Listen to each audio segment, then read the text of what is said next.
We are now recording. We have the great pleasure of company with Nick Principe, who's going to just chat the way he does, tell us his stories. Well, this is going to be a little bit. I went into my personal archives and found a bunch of letters, newspaper articles that I thought had interesting message for Baba's birthday, among other things. But these I thought were worth sharing. And one or two of them, not really anything to do with Baba's birthday, but they were just so important that I thought I would share them anyway. The first thing that I would like to say is that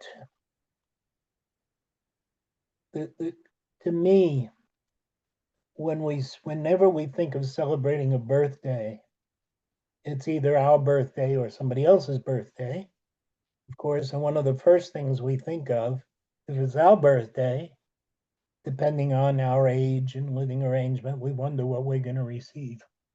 What kind of gifts are we going to get? And again, depending on age and familiar family situation, what kind of gifts are we going to give to other people on their birthday? And it struck me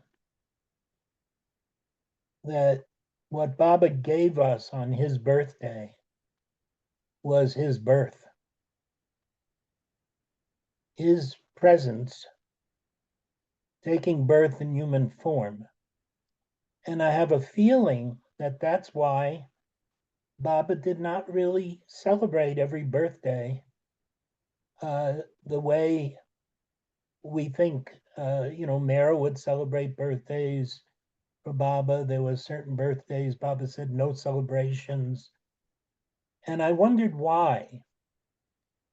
And of course, what I was drawn to is that what Baba wanted us to celebrate was Amar Tithi and his silence.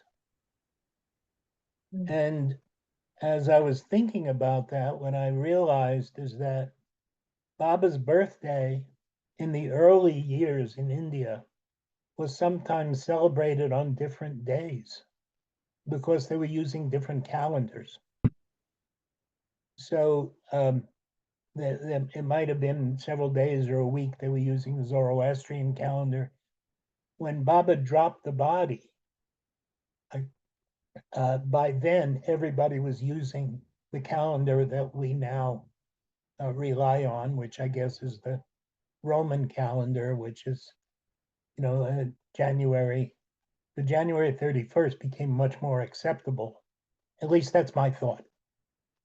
And then, of course, by the time Silence Day came around, of course, in the early years, Baba celebrated Silence Day only once in a while.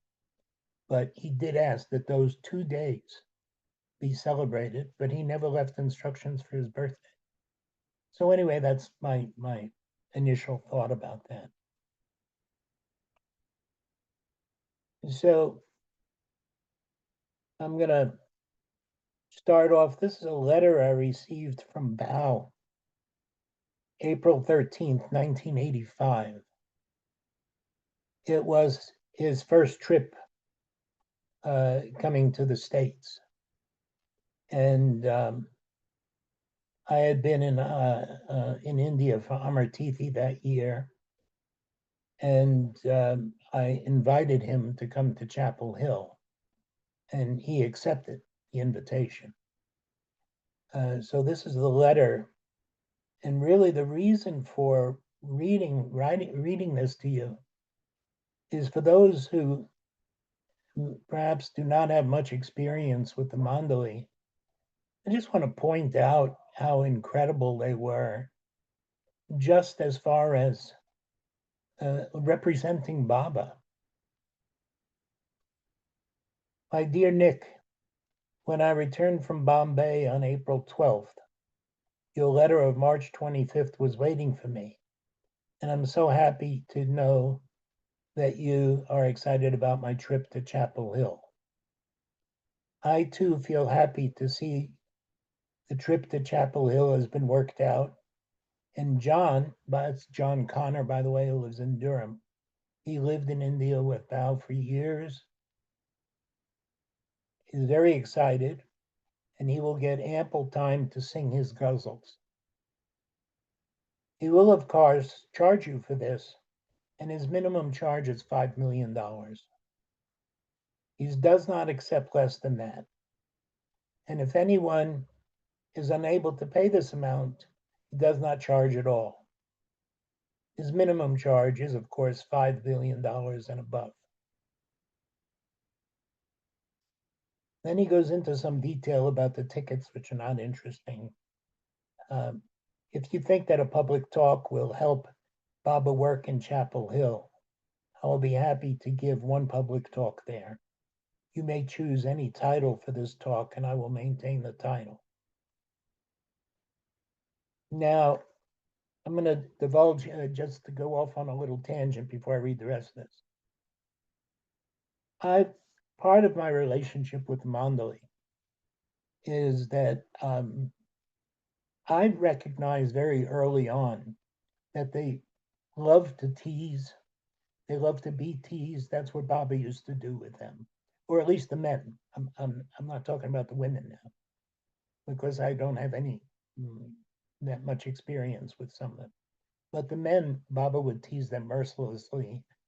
And I think there's a story about Chanji. He was sending Chanji someplace on some job and mission to do. And Chanji, Baba asked if there was anything he needed to do and before, and he said, well, he just needed to get a haircut.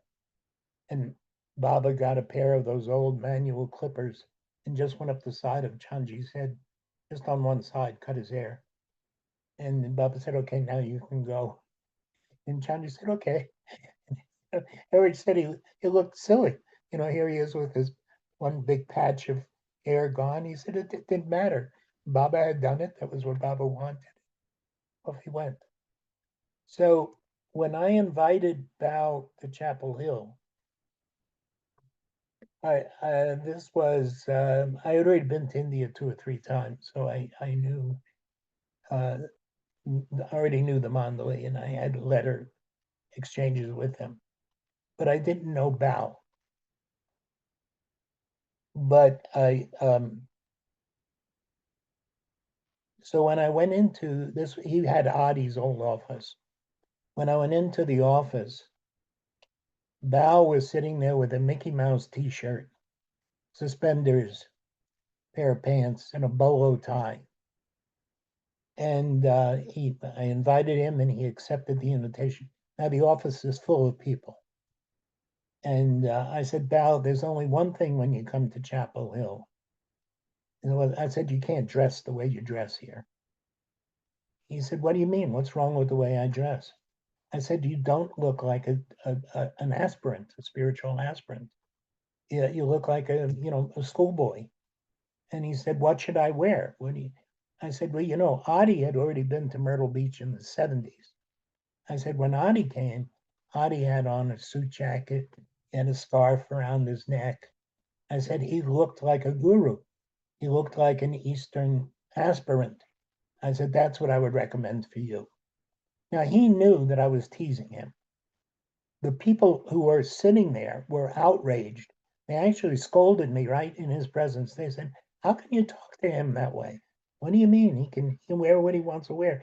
And Bao said, no. It's all right. Just forget about it. So anyway, a few more chats. We leave. Now,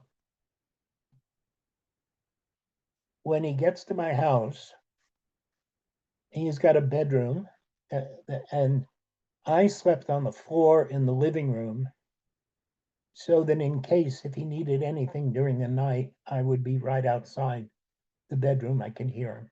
John Connor had a bedroom. My wife was in bedroom. We didn't have children at the time. And I could see when the light was on under his bedroom door.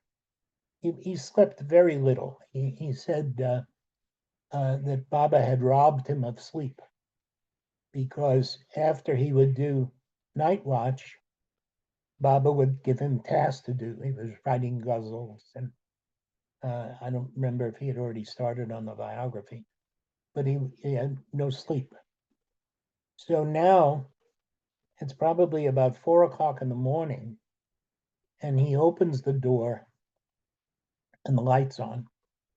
And I go up, and he's sitting in an armchair, which was in the corner of the bedroom, and he has on a sadra and the scarf, everything that I suggested that he wear. He actually has that on. I have a photo of it. It's the only time you'll ever see a photo of Bao with anything other than like a cowboy T-shirt and a bolo tie or Mickey Mouse T-shirt. And I just burst out laughing. I just couldn't help myself. And of course, it woke up the whole house. John Connor came in. He said, "Oh, now I understand." John said. I said, well, what do you mean you understand? He said, "Well, when we were packing, when I was packing for Bao, he told me, he said, make sure you pack pajama pants, sadra top, scarf." And John said, why? You never wear that stuff. Why are we packing that? He said, don't worry, you'll see. You'll see. So that's what happened. So he did that. I just to entertain me is what it was. But he left it on for the day. And as I say, I'm fortunate I have a photo of it. So now you see, the reason I wanted to share that is because you understand their sense of humor and a bit of the relationship that we had. I will not wear jean pants, but I may wear pajama pants and shirt and shawl. But the Ajmeri Kawal, that's John Connor, will put on a suit and a Gandhi cap so that he may look partly Indian and partly Western. His height is 6'2", so his suit will not fit me, but we may exchange caps sometime. And he may also put on my shawl if you so wish.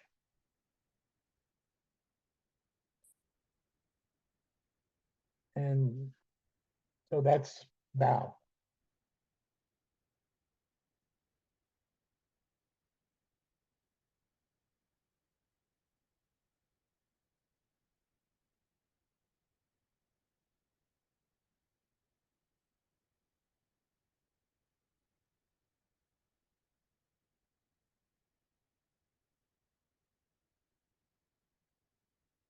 This letter is from Mara, written March 3rd, 1986. A loving Jai Baba to you and all our dear Chapel Hill Baba family. I am sure beloved Baba's birthday was joyously celebrated at your place, as it was in Merazad and at all Baba centers the world over. The play performed for Baba's entertainment was one of the hilarious best I had ever seen, often rocking with laughter. I am sure beloved Baba enjoyed the humor, both subtle and zany. So much talent. Ralph Brown, who lived there at the time, I don't know if he's still there, as actor, director, and producer and writer, was a surprise.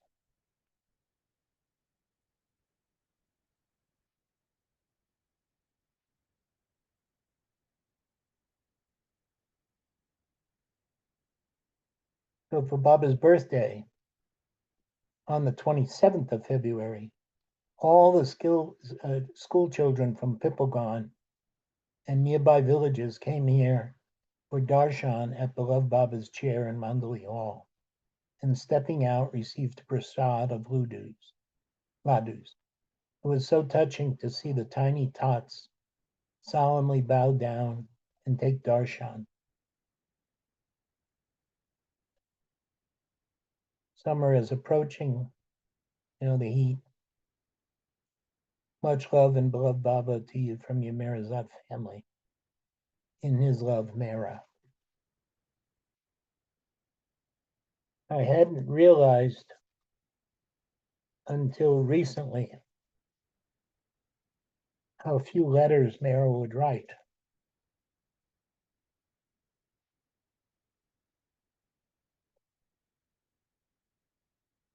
After she passed,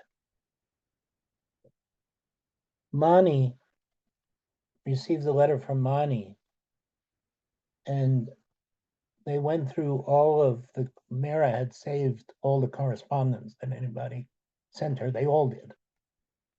And what Mani decided is they took one letter that each person sent and sent it back to that person. So we received a letter from Mani that we had sent to Mera. Mera had seen it, read it, and then sent it back to us. Now, this postcard is from Dr. Goer.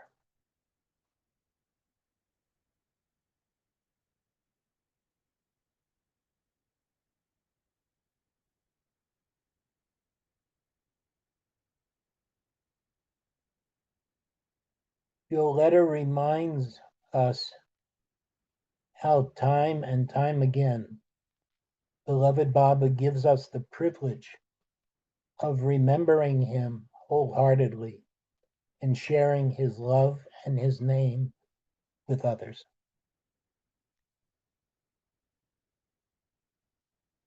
Now the pilgrim season is over and we start with our scorching summer.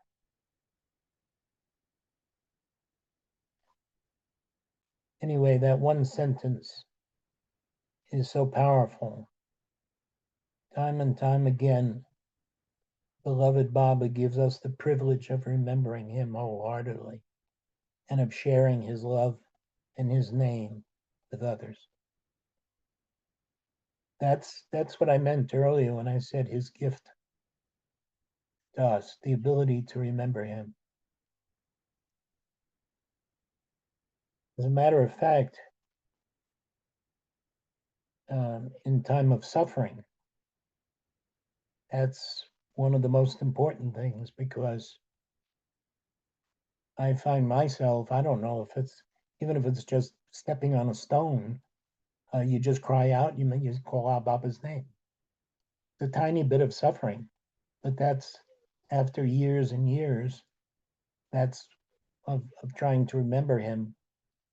And Adi, not Adi, excuse me, Upasni, in his discourses, said that we should welcome suffering like long lost friends, because that's the mechanism by which we remember Baba. Or easier, let's put it that way. Matter of fact, I oftentimes think that, there was an old rock and roll blues song called Somebody Else's Blues, written by a young man by the name of David Bromberg, who now is in his 80s and is still performing. But the gist of the song is that he wakes up in the morning, he feels really good, looks over on the bed, and there's a beautiful woman who he loves, and he's thinking how pleasant it is to have somebody like that. And but he still can't understand why he has the blues. And he goes on and on about, he looks in the mirror and his hair looks pretty good. He's young, he's strong. And he reaches in his hands in his pocket and realizes he's got $100 bill that he didn't know he had.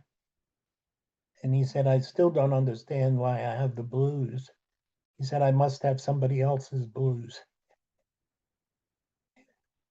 And I oftentimes thought with that, and I heard that song way back in the late 60s and early 70s. I still listen to it occasionally. It's still recorded. And I think to myself, if you think about suicides, nobody wakes up in the morning, looks in the mirror and says, God, I feel great. There's somebody who loves me. I love them. I've got plenty of money in my pocket. I think I'm going to go kill myself. No, it's people are suffering, and when they don't have any, um, when they don't have the avatar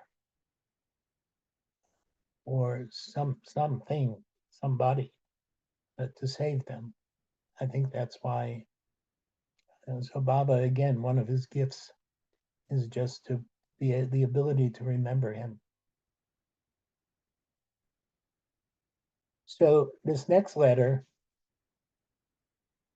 is actually almost a little embarrassing, but it's also necessary because it's a reflection of how the Mandali sort of trained us. For those who, um, and again, now I'm speaking from a male perspective.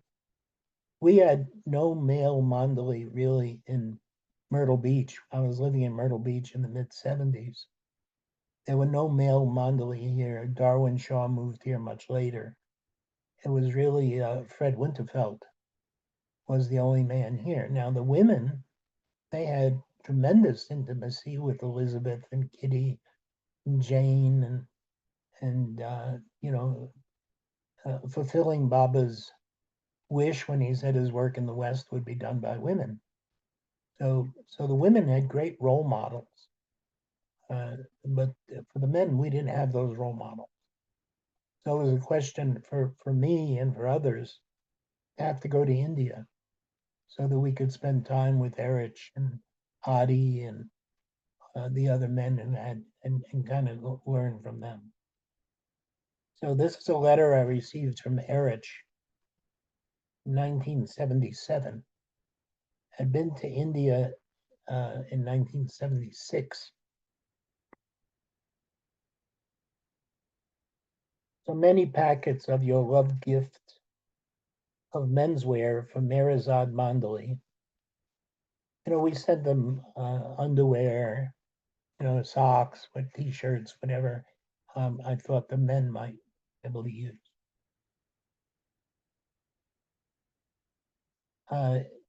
Your love gift of menswear from Mirazad Mandali reached here with lots of love of beloved Baba from you dear ones. This is to acknowledge very lovingly the loving thoughtfulness. We remember you often, but if you wish us to continue to remember you with love and for your deep love for beloved Avatar Meher Baba, then totally stop sending any gifts here.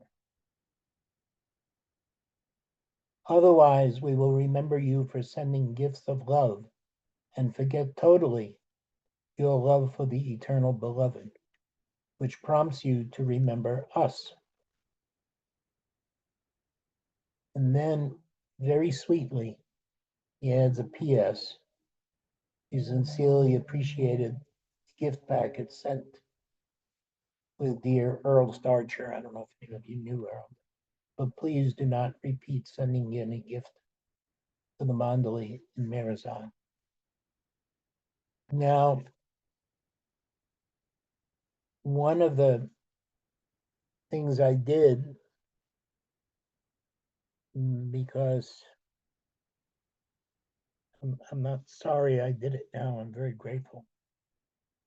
When I went back to India, that trip fell on Eruch's birthday.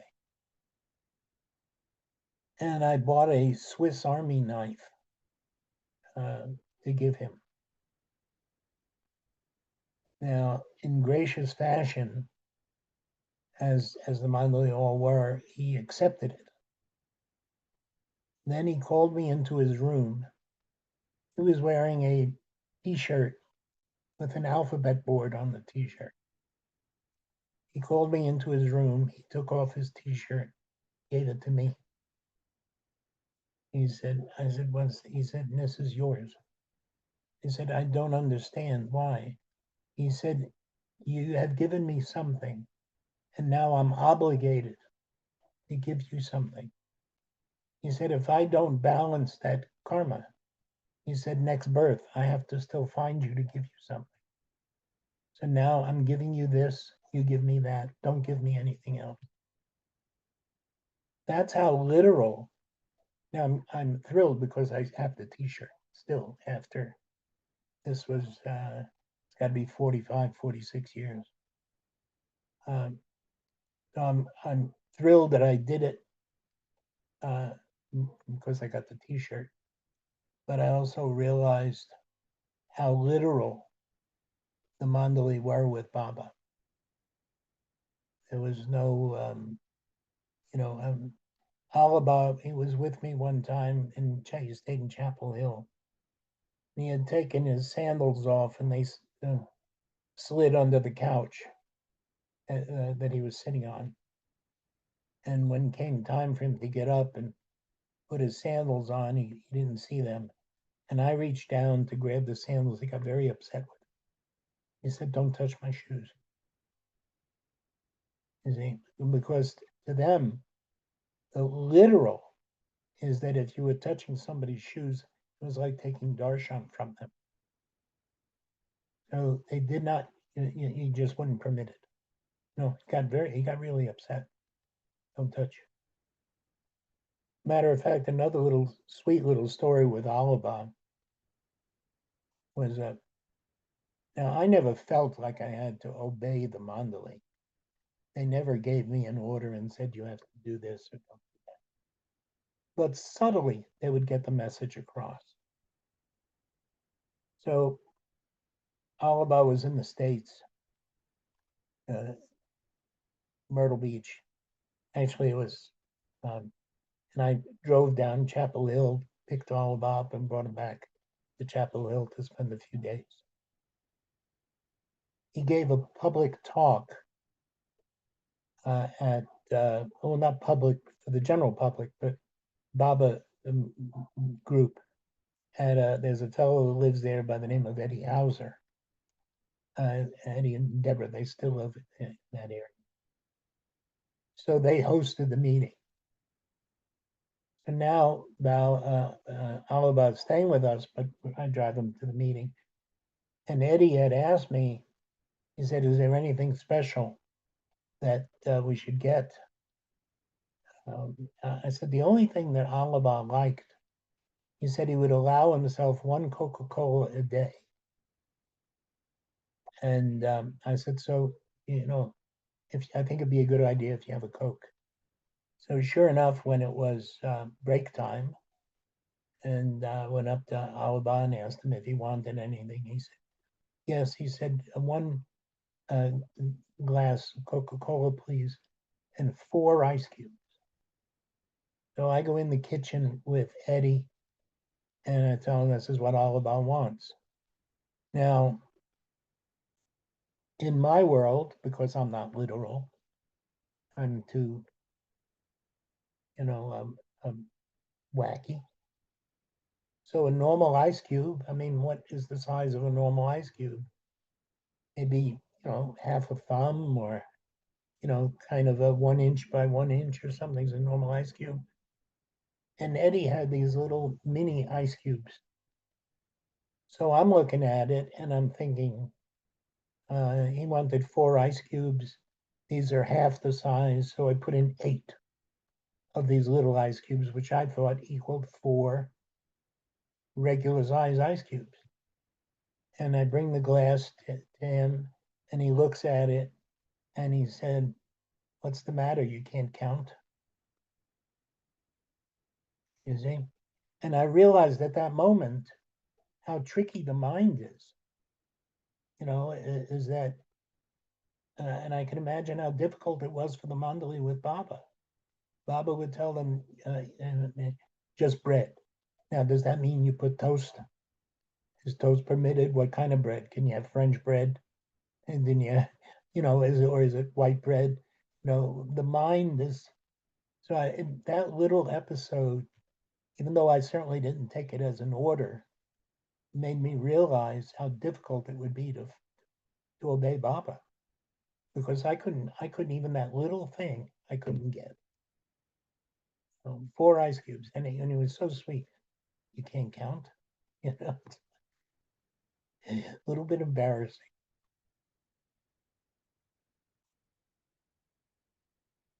So this part of what's been so wonderful about preparing for this is that I have been collecting. Of course, in those early days, I started the first letter I ever got from Eruch was 1972, and I got correspondence from those until they passed. Thou was the most recent, of course. So I have lots of letters, but I hadn't looked at them in years. I would just take them, put them in a folder, because what I was really doing was saving them for my daughter.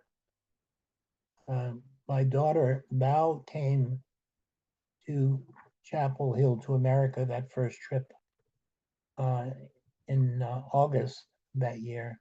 My daughter was born September of that year, a month after. And Bao she grew up with Bao, as far as she was concerned, Bao was her surrogate grandfather. Because she grew up with him and both of her grandfathers had already passed. So, yeah, it was, so I hadn't gone back through my files of letters. So this has been a real treat for me. Among my letters, what I found, and I'm sure you guys can get this through online, is interviews with Adi that were given at the center. This is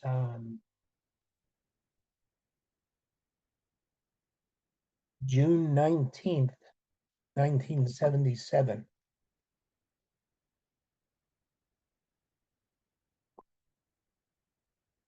And there's Adi.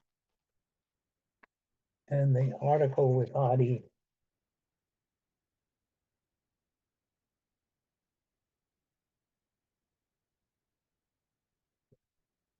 was actually quite a bit. It goes on. Um, this whole section here also. And but this was the key word. This is a substantial article, but the key word that got me, or the key sentence, is actually the last sentence in this entire article. Talking is the new thing I can do to spread Meher Baba's message of love and truth. It says, I feel a great joy.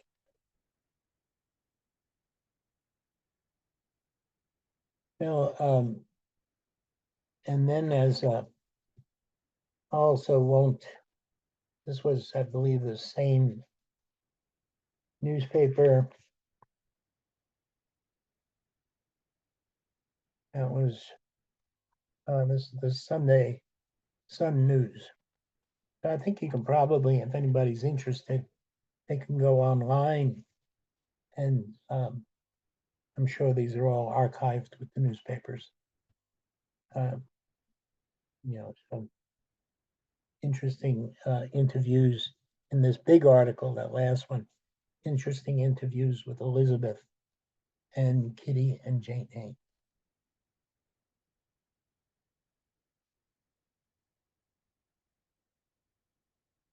So that's my archive to share right now. Another time, if people like, if they're interested. I've got letters from Mansari, who was, it's just hilarious when I look at the letters because did everybody, I don't know if you knew Mansari, a tiny little thing. I mean, I'm short and she came up to my chest. She was probably, I don't know, 4'2" or something.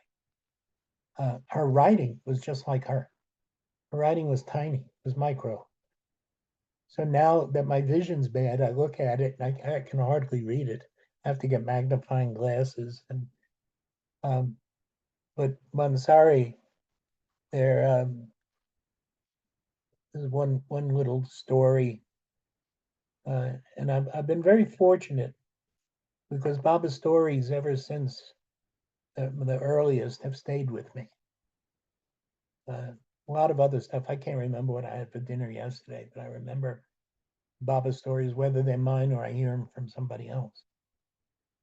I'm sure there are plenty of people who know who Debbie Meyer, now she's Hannah. Somebody lives in California. She was married to Jim Meyer, the singer musician. So Debbie tells me that this is in the early 70s. Mansari would go in the morning to clean the tomb, Samadhi. And whoever was there, pilgrims, they would be invited. They could go in and help. And it was just a little water and a sponge, and she'd very carefully clean everything in the marble. Of course, now those days are over. Nobody has that access anymore. But at that time, in my first trip, there was 6 Westerners. I mean, I sat on the ledge inside the Samadhi and read God Speaks. We were permitted to do that. There was no restrictions. Now, it's going to be difficult. But anyway, Debbie tells a story that, and Mansari, mind you, this nun who hadn't lived at Upper Mehrabad since the New Life, when Baba permitted her to stay there. Never went anyplace, had no education, had no except Baba. So Debbie says she's on one side of the Samadhi, inside cleaning the marble around there, and the seat, the window ledge on the side. Mansari's on the other side. And this is in the early 70s, the days of hippies, drugs. Mansari says to Debbie, "Debbie, do you do LSD?" And Debbie said she was so shocked. She said, "Mansari, yes, do you do LSD?" Mansari says, "I do LSD. Love supreme divine."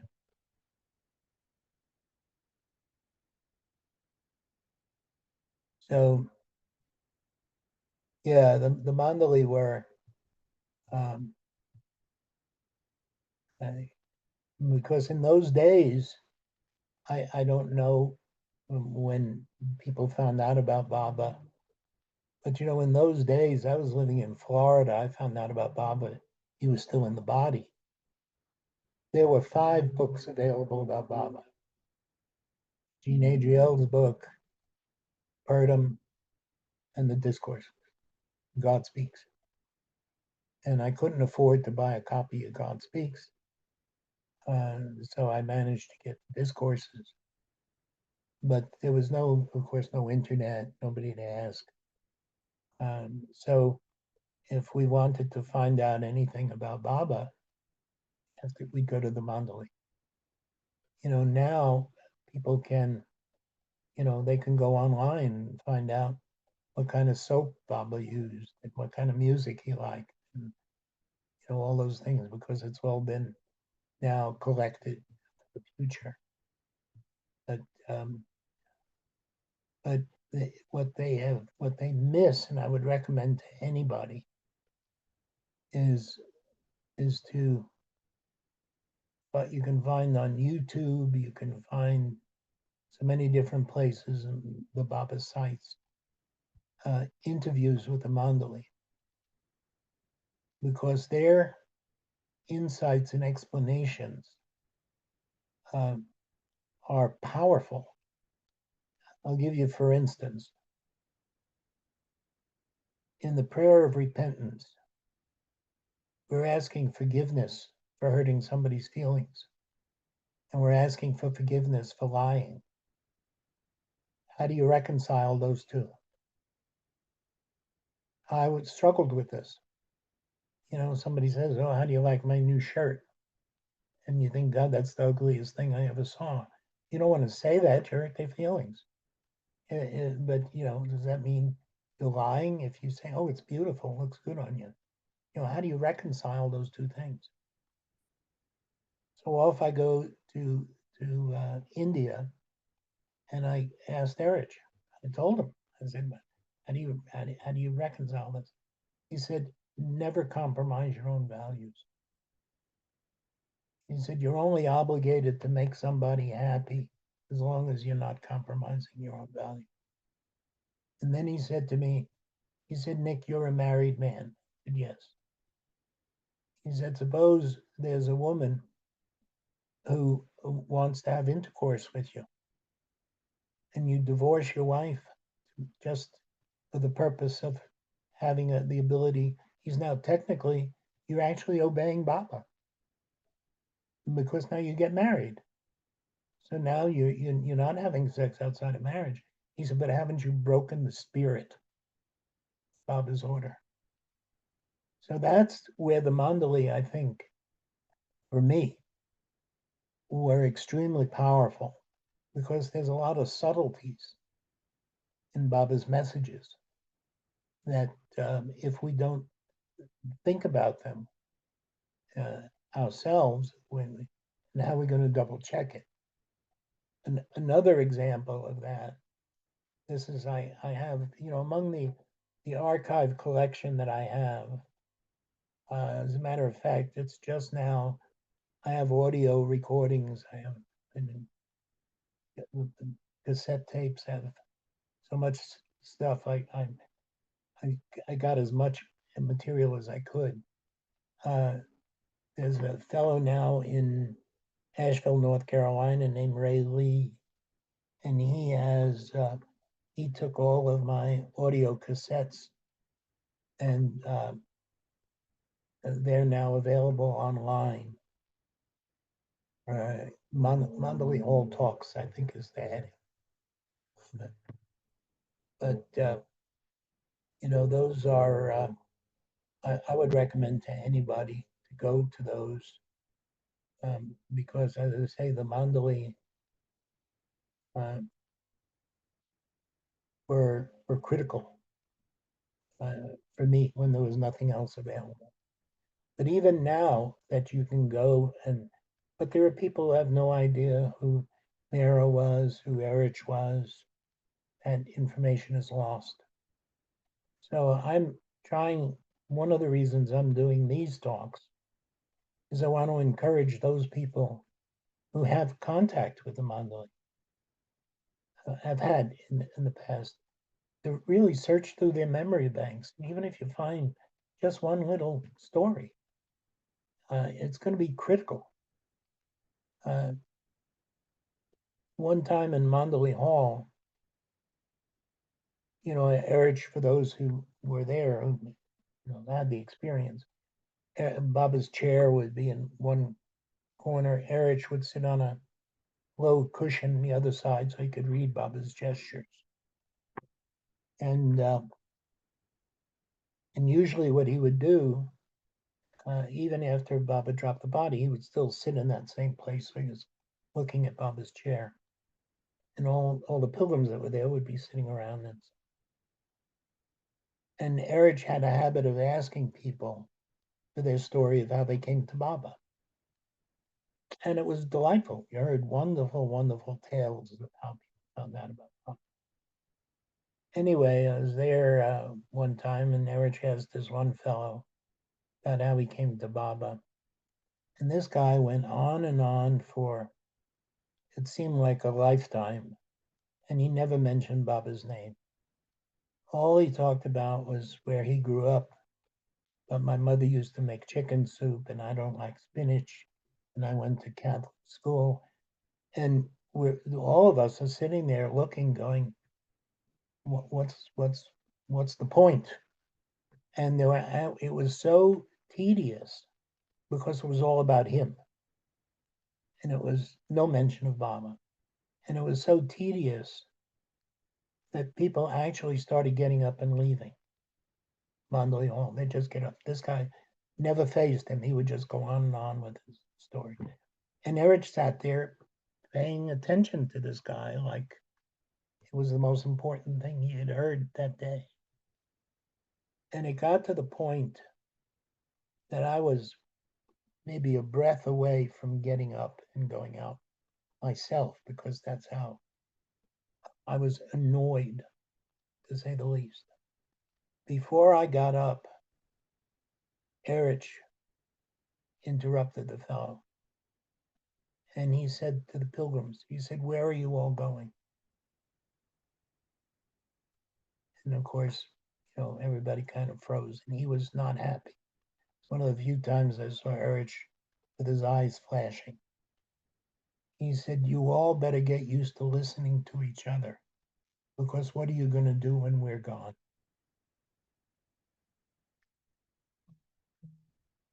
So everybody has something to contribute. Baba's story, how they found out about Baba. Um, I've gotten guidelines from the Mandali over the years um, about how to tell stories, because I do consider myself a storyteller. Fred Winterfeld, who, I don't know, people who knew Fred, he was the original caretaker at the center, he and his wife Ella. He was an Austrian, and Baba had named them Fred Ella, one word. And he had wonderful Baba stories. He drove Baba to Brook Green Gardens when Baba was staying at the center. His wife Ella would cook for Baba. And I asked Fred one time, and Fred would tell me these obscure stories. He was the manager of an apartment building called Manhattan House in New York, and he and his wife Ella were introduced by Ivy Deuce. I mean, these are, Fred had met Baba in the 50s, 3 incredible weeks. He looked a lot like the fellow who played Fred Mertz on the I Love Lucy show, a little short, very muscular Austrian. And Ella was like a delicate flower.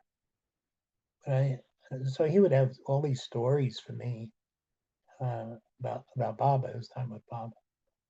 And I asked him one time, because whenever I would ask him to tell me something, and I spent a lot of time with him, when I would ask him to tell me about something about Baba, he would sort of get very pensive, like he was really searching and not just blurting something out. And I asked him about it. He said, "Nick," he said, "one's relationship with Baba is the greatest intimacy." He said, "and like your relationship with your wife, you don't share the intimate details of that relationship." He said, "So if you're going to say anything, tell a story, it has to be something that will benefit that person. Don't tell a story just, oh, I saw Baba coming down out of the fireplace. That's wonderful for you. It doesn't mean it didn't happen. It's the experience for you. But that does not help anybody else." So our stories, when we go through them, our memories, what is it that we've heard? What contact? What did the Mandali tell us that we can share that might help another person? Adi used to say, said, you have love for Baba, which is wonderful. He said, but don't you want to help your fellow man? You want to help your brother, your sister. So, and how can we do that is by telling them something about Baba's love and compassion.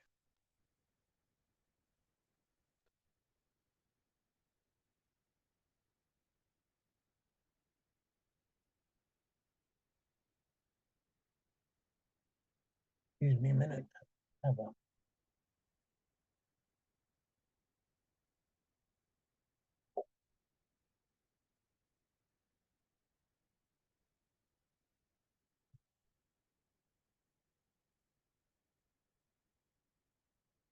So I would love to hear some comments from anybody that's in the audience, is there, and if this sort of thing is worthwhile, and if I should do more or approach it in a different way. I'm happy to share whatever I can share. I think your way is so warm and comfortable. Don't change a thing.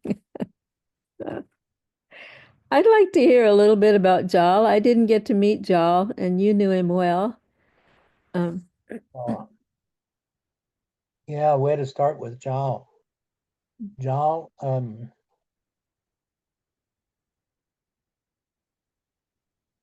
anything in particular or just random memories? anything humorous? I know he was funny, but I'll tell you how that humor happened. He told me in the early days, of course, Baba, I'm talking about Manzilanim. He was, 4 or 5 years younger than Baba. Baba was only in his, 20s, Manzilanim. So John must have been around teenager or a little bit over. And they had an order from, of course, Baba was, the family name for Merwan was Merog, Merog. So that was what John would call him, was Merog. His close friends, his school friends, they knew him that way also, Merog. So, but I'm just going to say Baba because that's how I know Baba. So one of Baba's early orders in Manzilanim is that whenever he left for any reason, everybody had to follow him. It didn't matter what time of day, night. It wasn't, oh, I'll be there in 5 minutes. If Baba got up and left the property, they immediately, didn't matter whether they were in the toilet, sleeping, whoever was on night watch would alert the others.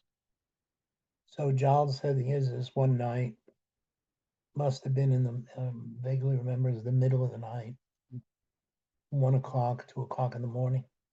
And Baba gets up and races out of Manzilanim. And of course, all the men, Adi, Padre, Jal, whoever else was there that time, they're following Baba. And Baba starts walking off some great distance. And usually those kinds of trips was because he was going to contact a must or something like that. So anyway, they're walking a distance. And here are the men, they haven't even dressed. They're holding up their pajama pants. Some had been in the toilet, some had been doing, no cup of tea, nothing. And the men are grumbling because they're unhappy. They're youngsters. Adi was in college. So we're talking about 18, 19-year-olds. They hadn't yet been trained. This was their training period, Baba. So now Baba is walking at his rapid pace, and he's ahead, and all the men are behind him, some distance, because they don't want to be there. But they're still following Baba's order. So Baba calls Jal up to him, and Jal comes up, and Baba says to him, say something funny so that we can lighten the mood a little bit. And Baba continues walking, and Jal, he said he had no idea what to do. He said he knew nothing about jokes. He was a kid, he was a teenager. So anyway, he gets this inspiration. Baba's now some distance ahead, whatever it was, 10 feet, 20 feet, whatever. And Jal calls to him, Baba, Merwan, Baba. Baba turns, yes, what is it? He's still walking. He said, I have a confession to make. So now Baba has an excuse to stop. So he stops the halt, all the men stop, they gather around the circle. And Baba said, what is this confession? He said, Baba, I realize that I have to be honest. He said, I stole something a couple of days ago. Baba says to him, my brother, and you stole something? Why did you steal something? John said, well, Baba, if I didn't steal it, I would be breaking your order. Baba said, what are you talking about? I never gave you an order that you have to steal something. He said, well, not directly, Baba, but you did. Baba said, now explain to me. Now, of course, all the men now they've forgotten about being tired and they're all standing around listening. And Giles said, well, Baba, you remember last week I had a bit of a cold and I went to the pharmacy. And the pharmacist gave me some medicine to take. Baba said, yes, I remember that. And you told me I have to follow the instructions from the pharmacist. He said, yes. So I don't understand. He said, well, when we stopped for tea yesterday, after I had my tea, I took 2 spoons and put it in my pocket. And Baba said, why did you take 2 spoons? Because the instructions on the medicine would take 2 spoons with breakfast. So Jal said that was the first joke he ever thought of to tell Baba. And of course, then Baba, because they all had to laugh, and then Baba they stopped to get tea. Now, interestingly, with Jal, Jal accompanied Baba to Hollywood in 1932. Jal was the one who Baba instructed to meet many of the movie stars, to invite to Pick Fair. That was Baba. Pick Fair was the palatial home of Douglas Fairbanks and Mary Pickford, the silent screen actor and actress, husband and wife. And they hosted Baba at this elegant party. And Baba wanted to meet as many Hollywood people. And you'll actually see photos, 1 or 2 of them, where Baba is at the entrance to Paramount Studio with Tallulah Bankhead. There's Baba in this beautiful white suit, had his collar. Looks like it could be a photo that was taken, now. It doesn't look like it's a 70, 80-year-old photo. But Jal would go around to invite, so it was Gary Cooper, Clark Gable, Greta Garbo, all these people to invite to Big Fair. But Baba particularly wanted to meet Boris Karloff, who was the actor who played Frankenstein. So when Jal went to invite Boris Karloff, they were at Paramount Studios. They were all on the stage sets and all that stuff. Because Baba was a big celebrity. He was going to break his silence, and Hollywood Bowl, that kind of thing. So it was, so Jal went to meet Boris Karloff and invited him, and Boris Karloff said, no, I'm not interested. I'm not going to come. So Jal went back to tell Baba, and Baba said, no, he must come. It's important. So Jal goes back again with Boris Karloff. and what he's trying to coerce Boris Karloff to come to the party. And finally, Boris Karloff, just out of sheer, I think, impatience with Jal. Now, Boris Karloff was classically trained in the British theater. So he, like many other actors, could control their emotions.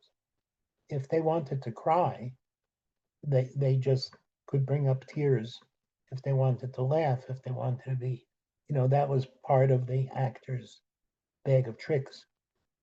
So Boris Karloff told Jal, he said, I'll tell you what, he said, if you can make me laugh, I will come to meet your brother. And I don't know what Jal did, but he had Boris Karloff in stitches. And Boris Karloff went to meet Bob. When Jal died, Mani told me that they went through his trunk, and he and Boris Karloff continued letter exchanges through their lifetimes. Both of them. I don't know which of them died first, but Mani said she had no idea that Jal kept up this correspondence. But that was Jal was incredible. For those who, the very first time I saw Jal we were to meet in the National Hotel, and there was a dining room there, and there was a big open veranda with a portico, and the rickshaws would pull up. And I'd not seen any photos. I didn't know what he looked like. But when the rickshaw, we had a time to meet, and when we were watching as the rickshaws pulled up, and when he reached his hands, all we could see was his hands from the back to pay the driver. His hands were exactly like Baba's, which Mani actually confirmed afterwards. She said, "You're right. His Jal's hands were just like Baba."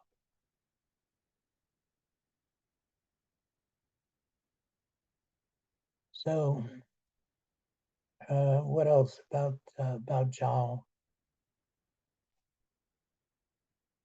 He would. You remember, for those of us of a certain age, that when in the days when people early 30s, 40s, maybe even before that, there were hand sprayers. If you wanted to spray some insecticides or whatever on your flowers, vegetables, it was like a metal canister holding whatever the chemical. You would pump this, and it would spray. The closest thing you can see that, the original Godfather movie, that's the scene where Marlon Brando dies as an old man. He's in his tomato garden with his grandson, and he's and he's got one of these things to spray. And Jal used to say, with gesture like that, like you're pressing that. And he said, go spread Baba's love. Wherever you go, whoever you meet, spray them with Baba's love. It was another little jewel from Jal. We spent we were there 3 months in India, that first trip. We could only stay at the Pilgrim Center. There was no Pilgrim Center. It hadn't been built. We stayed in the various buildings at Lower Mehrabad. You can only stay there from Monday to Friday. We arrived Monday. You got to stay Monday, Tuesday, Wednesday, Thursday. Friday, you had to leave, gone for the weekend, and then you could come back the following Monday. And as I mentioned before, there were only 6 of us those days. So we were there just almost every week. We had nothing else to do but on the weekends, we'd leave Friday morning. We'd have to leave there because there were very few employees working in Mehrabad in those days. The cooks were village women who would come in. There were a few Westerners who were beginning to live there, Jack Small and Bobby Street and one or two others, but that was it. I think even, well, I don't remember all the names, but there weren't many people. So we would take the bus and go to Pune and spend the weekend with Jal. Be there Friday, Saturday, and then Sunday we'd um, go back. We stayed at this funky little Dowlett Lodge, which was across from the trust office by the movie theater. 3 rupees a night or something like that. So, real pit. But but we'd spend the weekend with John, and then we'd go back Sunday. So we were there Friday evening and all day Saturday, and usually part of the day on Sunday. And John would take us in those days. We went to Sassoon Hospital, take us to St. Vincent's, all the various places that Baba would go to. And so one of the things that I found fascinating with Jal, he never seemed to look up, but yet he was very much aware of what was going on around him, but he always was looking down. And I asked him one time, because it seemed a little strange to me, but he said, Nick, he said, you have to learn to look without seeing, speak without saying, and listen without hearing. And I told him I didn't understand what that meant. He just said, you think about it. And of course, what I've come to is it's the practical application when Baba said to be in the world but not of it. In other words, go through the motions. You go into the grocery store, whatever you want to do. You go into church, you're going to visit family, but filter out.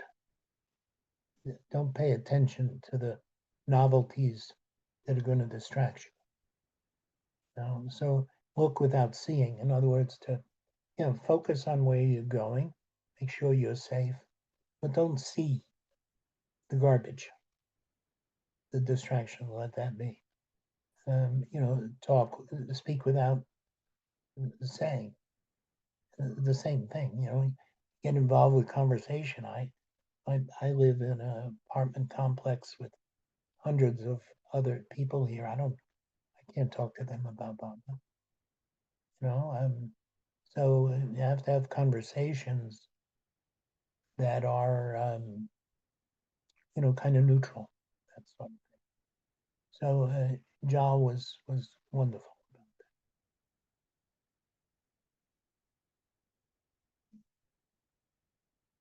He also was.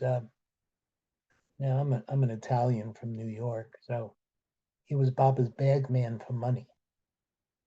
When Baba was collecting money for a tour, he would send Jal because Baba would appeal to particular groups, like whether it was Andhra or Hamipur. He would say, okay, I need to raise so much money. And he would allow them to contribute. And then he would send Jal. And Jal said he would come home with suitcases full of money that people would give him. He'd just travel on the train. So that was also one of his jobs. The other treasure about Jal,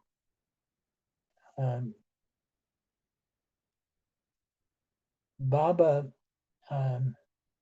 Baba's brother Bairam died fairly young. Bairam is the father of the twins who are still alive. Jal was their uncle, and Jal was sort of their surrogate father because their father had passed. So Uncle Jal really looked after them. And so Baba had him living at not Pumpkin House, the Baba House across the alley where Baba's room was, where he used to bang his head on that stone. And so Jal lived there.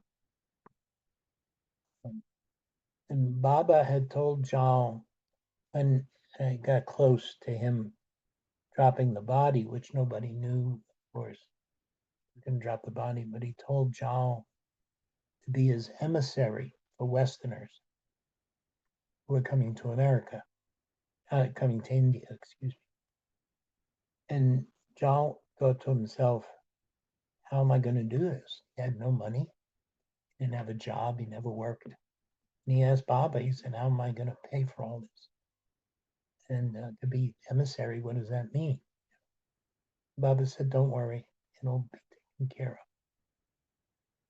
of. Okay, so now Jal, of course, just however long that was from when Baba gave that message to him. I don't think it was terribly long, not years anyway. It might have been weeks or months. But anyway, he Baba drops the body, and now, of course, the Great Darshan program is announced, and people, Westerners, are going to be coming to India. One Westerner, and this is Jal telling me this story. One Westerner writes to Jal and introduces himself by letter. He's coming for the Great Darshan. And is there anything you need from America? I'll be happy to bring whatever you need. So Jal, there's nothing that he needs, but he has a friend of his, an Indian friend, Jal, who coincidentally, also a Baba lover, but knew about the Westerners coming. And he says to Jal, he said, one of these people coming from America, if it's possible, maybe they can bring me 1 or 2 rolls of Kodak film, because in those days, the Indian film was not good. So now Jal thinks about this fellow who's offered to bring things, and Jal writes back and says, would you please bring just 2 or 3 packets, rolls of Kodak film, whatever, if there was a number, I don't remember. So anyway, this fellow now shows up, and he's got an enormous bag filled with Kodak film. And John says, wait, I only asked for a couple. He said, no, this is fine. You take them all. You're welcome to have it. And he said, okay. He said, I'll find out how much, because it's for somebody else. I'll see how much he wants, and then I'll give you the money. And this fellow says, no, I don't want any money. He said, this is yours. This is my gift to you. So now Jal goes to his friend, and he's got this bag of Kodak film, and the fellow is thrilled. And Jal hands him the bag, and this guy peels off however much money it was, but for every roll of film, and he gives the money to Jal, and Jal says, but this fellow doesn't want any money.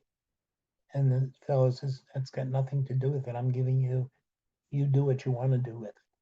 He said, but I have to pay you for the film. So all of a sudden, Jal had this lot of money. And it came in a very most natural way. And after that, that actually was one of the ways that started my relationship with Jal, because I had friends who had gone to the Darshan. I did not go. But when I found out that there were certain things that Jal would request, I sent them.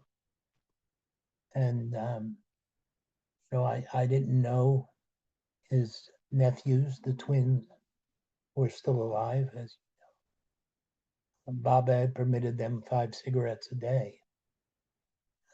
So Jal would ask for anybody coming from the States to bring Lucky Strikes. So I would send Lucky Strikes. I didn't know it was for the twins. That's what it was for. I'd send a carton of cigarettes. Um, they,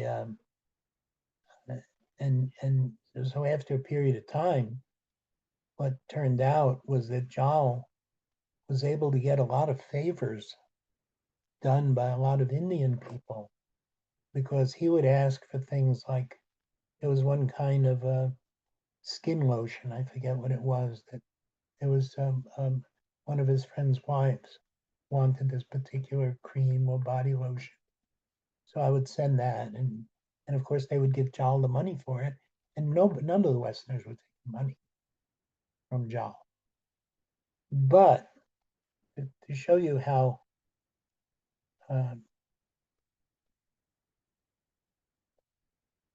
ridiculous we can be, there were people who were so critical of Jal because, as one Westerner said, he pushed the money button. Because Westerners have a tendency to be very cheap, and they're whether they can afford it or not, it's part of the greed in the West. Now, again, I'm talking about very many years ago, and so I was for me, I was always fortunate because my careers, my professions, I always had money in my pocket. Never had a lot of money in the bank, but I had cash flow. So it was easy for me, and I was prompted to do that. So for me, it was. But there were many people who missed the opportunity because John would ask them for things and they just wouldn't do. So, and what he did in response, I can't tell you how the difference because it had nothing to do with the money, nothing to do with it. One of my trips there, I was 35, had a very full black beard, very long hair.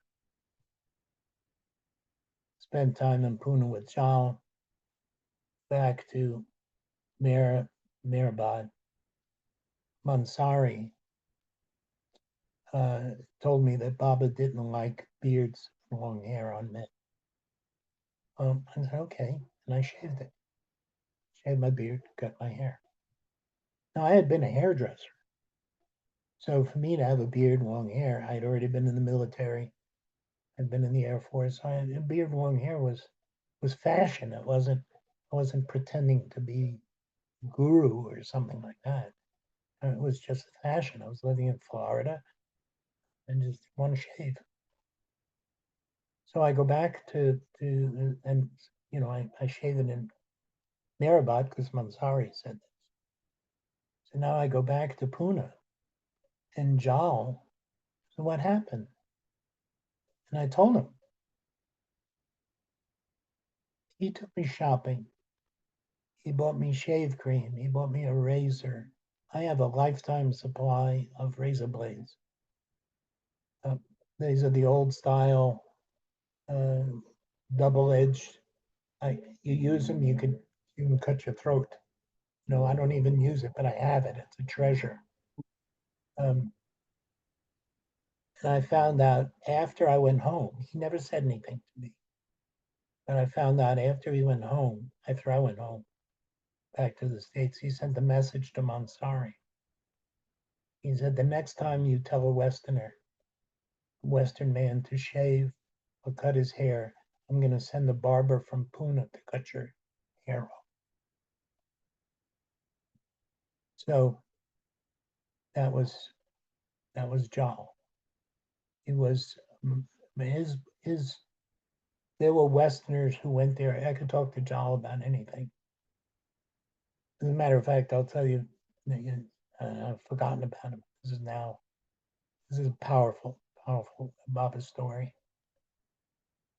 Again, only a handful of Westerners. Eruch takes us to Happy Valley on a tour. I think it's half a dozen people. Go to Happy Valley. We end up in a Shiva Lingam. Now, for those of you who know what a Shiva Lingam is, it's it's in this small cave, which is hardly bigger than this room I'm in. There's a stone phallus that's about chest high, and about waist high is the representation of the female vulva. And Eruch is, we're all standing around this giant phallus. And Eruch is explaining to us that the people who are worshippers of Shiva, who is the god of creation, they come in, take a coconut, break the coconut over the top of this phallus. And then as the coconut milk runs down, they catch it in a bowl and drink it. And of course, it has, to a Westerner, it's a very sensual image, but not to the Easterners. And then Eruch, while he's explaining this, he says, now, he addresses us. He said, unless and until you give up sex, you cannot enter the path of love. Well, I'm 35 years old. My wife is 25. I thought to myself, we're in the wrong place. As we're going home, I was not about to give up sex. So now, that following weekend, we're back in Pune with Jal. And one of the things that we were going to do in Pune was change our flights because we had reservations for 3 months. This was someplace in the middle, wherever it was, I don't remember, but I was going to go change my flights and we're going to go home. My wife felt the same way. She said, we're not, no, it wasn't something, it was good. It just wasn't something we were interested in. So now we're with Jal on the weekend, and he wants to know how the week was. We tell him about this visit, and he wants to know all the details, and I tell him. And I suggest we're going to change our reservations and go home. And he said, why? And I said, Jal, not interested in giving up sex. This is a mistake to be here. He said, who told you such nonsense? Now I'm quoting. He said, who told you such nonsense? I said, Eruch. He said, Eruch doesn't know what he's talking about. He is new to Baba. To me, it was an earth-shattering comment because I realized several things from that. Number one is that there are not many people who had the experience of being with Baba as long as Jal. So even though this is now 76, Baba's left the body. Jal is 80 years old. He's been with his brother since birth. So his insights are not to just be brushed off as something that's, doesn't carry weight. And I realized that, who else could say that Eruch was wrong? Over the years thinking about it, we ended up staying, of course. Over the years thinking about it, what I've come up with is that it's not that Eruch was wrong, and it's not that Jal was wrong. Not that Eruch was right. Well, they both are right. To me, Eruch, the more I got to know him, the more time I got to spend with him. He always reflected the highest epitome of what a man could be as an aspirant who is making the journey to become, to achieve union with God.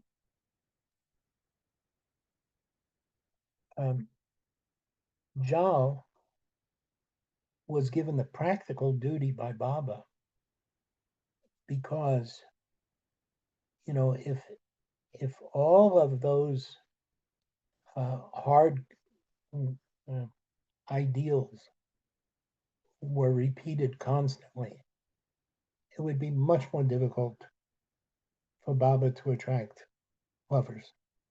So who did Baba attract? He attracted thieves.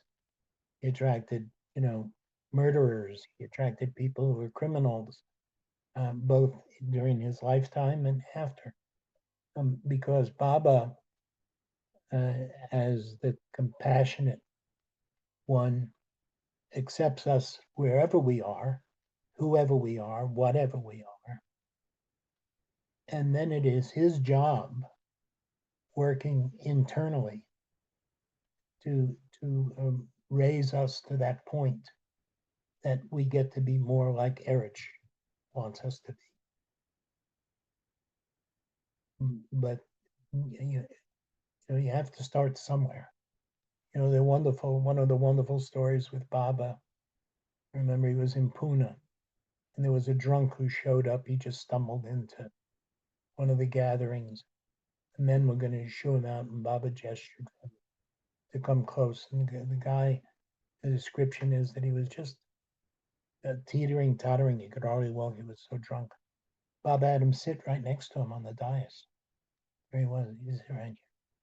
And then Baba turns to him after a while, and he said, "What do you like to drink?"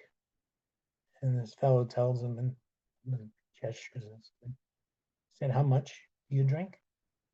And I think the fellow said he drank one bottle, a full bottle, a quart, or whatever it was, a day. And Baba, there's music playing, and this fellow is swaying, and Baba's swaying with this guy. And Bao was telling me the story. He said it looked like Baba was drunk. It looked like he was experiencing the same thing this man was experiencing. And then the fellow is getting ready to leave, and he asked Baba, he said, "Can I come back tomorrow?" He said, "Of course." Baba said, "I'd be happy to see you tomorrow." He said, "But would you do me a favor before you come?" He said, "Yes, of course. What can I do?" Baba said, "Can you drink perhaps half of what you drank today so that we can have more conversation?" And the fellow agrees. And when he shows up the next day, it's a different person. And Bao said by the end of 3-4 days, a week, whatever it was, said this guy is now, he's clean, he's got different clothes on, no drinking, nothing. He said, Baba that was how Baba would work with a drunk. We want to chase him away, and Baba's embracing. So, it's those kinds of stories.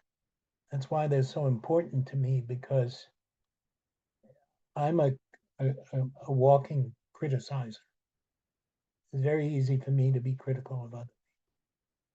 And I have to remember these and say, it's not my job. My responsibility is to love Baba, to remember Baba. Everything else is his responsibility.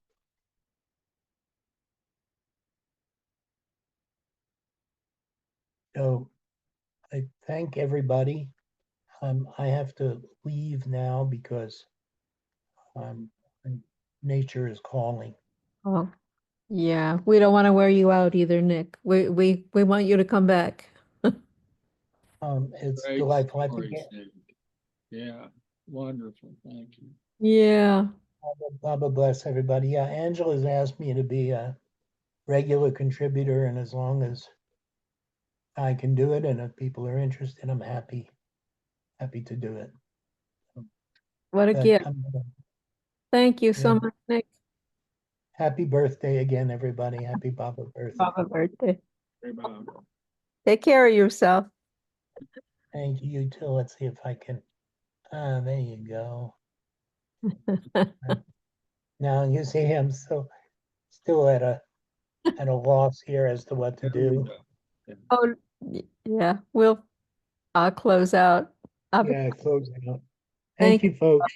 thank you, God thank be you, blessed. Papa. Jai Baba. Nick. Hey, Baba. I'll close it out here.